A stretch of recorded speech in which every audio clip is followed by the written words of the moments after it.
ৰহাৰ পূব-হৰা গাঁৱৰ মেধাৱী ছাত্ৰী জবা দাসৰ সাফল্যত উৎফুল্লিত ৰহাবাসী। দৰিদ্ৰতাই শিক্ষাৰ ক্ষেত্ৰত হেঙাৰ নহয় তাৰ প্ৰমাণ কৰি দেখুৱালে জবাই। ৰহা সমজিলাৰ অন্তৰ্গত পূব-হৰা গাঁও মধুপুৰৰ নিবাসী অনিল মেধি আৰু দীপ্তি মেধিৰ জ্যেষ্ঠ কন্যা জবা মেধি ঐতিহ্যমণ্ডিত ৰহা মহাবিদ্যালয়ৰ পৰা সদ্যঘোষিত স্নাতক বৰ্ষৰ শিক্ষান্ত পৰীক্ষাত গুৱাহাটী বিশ্ববিদ্যালয়ৰ অসমীয়া বিভাগৰ পৰা প্ৰথম শ্ৰেণীৰ প্ৰথম স্থান লাভ কৰি সুনাম কঢ়িয়াই আনিছে। জবাই গুৱাহাটী বিশ্ববিদ্যালয়ৰ সদ্যঘোষিত অসমীয়া বিভাগত 913 নম্বৰ লাভ কৰি ৰহা মহাবিদ্যালয়ৰ পৰা অসমীয়া বিভাগত শীৰ্ষস্থান লাভ কৰাত সকলোৰে আনন্দ লাভ কৰিছে।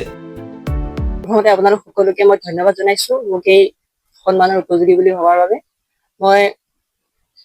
মই ধন্যবাদ জনাব বিচাৰিছো মোৰ ঘৰখনৰ বিশেষকৈ মা, তাৰপিছত ৰহা মহাবিদ্যালয়ৰ অধ্যক্ষ মহোদয়কে আদি কৰি সমগ্ৰ শিক্ষাগুৰু সকললৈ, বিশেষকৈ আমাৰ অসমীয়া বিভাগৰ শিক্ষাগুৰুসকল। এই ক্ষেত্ৰত মোক বিশেষভাৱে যদি মই এই ফলাফলত মই জয়লাভ কৰিব পাৰিছো তেনেহলে মই ডক্টৰ নন্দিতা গোস্বামী বাইদেউৰ কথা ক'ম। বাকী সকলোৱে সহায় কৰিছে, কিন্তু তেখেতে যি মোক মনোবল দিয়ে সেইখিনিৰ পৰা মই বহুত। জবাৰ মাক দেউতাকে দিন হাজিৰা কৰি ঘৰখন কোনোমতে পোহপাল দি আহিছে। জবাই দেখুৱাই দিলে শিক্ষাৰ ক্ষেত্ৰত দৰিদ্ৰতাই কোনো হেঙাৰ নহয়।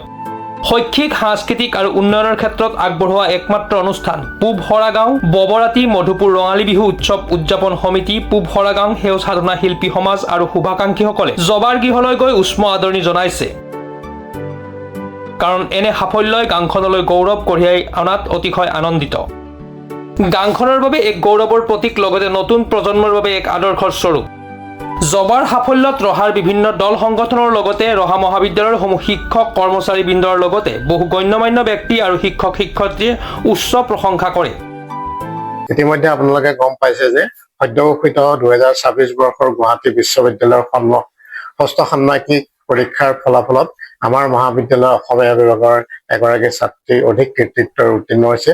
তেওঁ 9.13 CGPA লাভ কৰি গুৱাহাটী বিশ্ববিদ্যালয়ৰ টপ 5ৰ ভিতৰত 1 নম্বৰ ৰেংকত আহিছে, অৰ্থাৎ তেওঁ প্ৰথম শ্ৰেণীৰ প্ৰথম স্থান লাভ কৰিছে।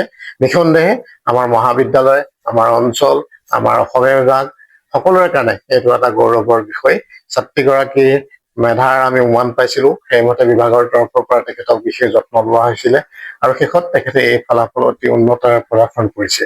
আমাৰ মহাবিদ্যালয়ৰ ইতিহাসত এইটো এটা গুৰুত্বপূৰ্ণ দিশ বুলি আমি বিবেচনা কৰিছো। আজি জবাৰ গৃহত উষ্ম আদৰণি জনাই সুলেখক কবি শিক্ষক লক্ষ্মী প্ৰসাদ ডেকাৰ উদ্যোগত সাংবাদিক সোহেল খেতান, নৱজ্যোতি ভূঞা, সঞ্জীৱ দাসৰ লগতে স্থানীয় ৰাইজে।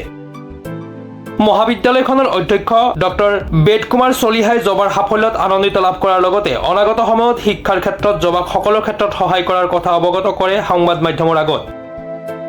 জয়তে আমি ধন্যবাদ আৰু উল্লেখ জনাইছো ৰহা মহাবিদ্যালয়ৰ অধ্যক্ষকে আদি কৰি অসমীয়া বিভাগৰ সমূহ শিক্ষাগুৰুসকলক, লগতে মহাবিদ্যালয়ৰ বাকী শিক্ষাগুৰুসকলকো ধন্যবাদ জ্ঞাপন কৰিছো। আমি পঢ়ি অহা বিদ্যালয়খনৰ পৰা জবা মেধিয়ে যিটো সফলতা আনিলে, আমি গাঁৱৰ এগৰাকী ব্যক্তি হিচাপে, আমাৰ পৰিয়ালৰ সম্বন্ধৰ এগৰাকী ছোৱালী হিচাপে আমি অতিশয় আনন্দিত হৈছো, গৌৰৱান্বিত হৈছো। আৰু জবাই গুৱাহাটী ইউনিভাৰ্চিটি অৰ্থাৎ গুৱাহাটী বিশ্ববিদ্যালয়ৰ 5 নম্বৰ ৰেংকৰ ভিতৰত শীৰ্ষস্থান লাভ কৰি প্ৰথম বিভাগৰ প্ৰথম শ্ৰেণীত উত্তীৰ্ণ হৈ যি গৌৰৱ কঢ়িয়াই আনিছে, ই ৰহা মহাবিদ্যালয় নহয়, সমগ্ৰ ৰহাবাসী আৰু অসমৰ কাৰণে এটা অতিকৈ গৌৰৱৰ বিষয়। ৰহাৰ পৰা জিন্তু দাসৰ ৰিপৰ্ট, প্ৰাতঃ টাইম ডিজিটেল। শদিয়াৰ পৰা ধুবুৰীলৈ, বৰাকৰ পৰা ব্ৰহ্মপুত্ৰলৈ সকলোৰে মাজত চিনাকি এটা নাম প্ৰাতঃ টাইম। থলুৱা ভাষা, কৃষ্টি আৰু সত্য বাতৰিৰ আধাৰত প্ৰতিষ্ঠিত খবৰ প্ৰাতঃ টাইমৰ প্ৰতিটো বা বাতৰি পুংখানুপুংখভাৱে চাবলৈ Facebook, YouTube, website, Twitter, Instagram আৰু ব্লগাৰ পেজত লাইক আৰু ফ'ল' কৰক।